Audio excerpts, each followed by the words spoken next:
Don't look at someone's best and compare it to your worst. That is a guaranteed L that you're going to take, and it's not going to make you feel good. Comparison is also considered a thief of joy. We commonly hear that, right? There's many thieves of joy. Comparison is one of those thieves. And when we do that, it can lead us to self sabotage. What are some goals that you have not allowed yourself to go after because you're seeing someone else chase them doing pretty well? And now you're thinking you can't do it. How many goals have you given up on because you've seen other people do it and you don't think that you can stack up because you're comparing where you are right now to where they are, which might be steps ahead of you, but you're using that as a self sabotage tool to not go after what you want.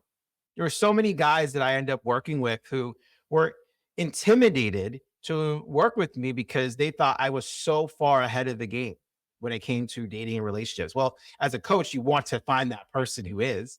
And at the same time, I'm just a dude like anyone else. I'm not perfect. I will never claim that I'm perfect, but I've done this enough to know what's going on. And the only difference between me and a client typically is experience, sometimes skill set, but most importantly, confidence. That usually is the difference maker.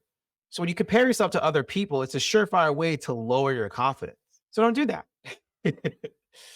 Try not to compare yourself to those people who are so far above you. Use them as a measuring stick to strive towards, but don't compare yourself to those people. And by the way, like this is where gratitude also comes into play. It's not like we go the opposite way and all of a sudden we're walking down the street and we see a homeless person and we praise the fact that we're better off than that person. That's not going to feel right to many of us. But gratitude is what really grounds us, and it is the true antidote to self-sabotage. Once again, going back to seeing that homeless person and saying, wow, like that could be me.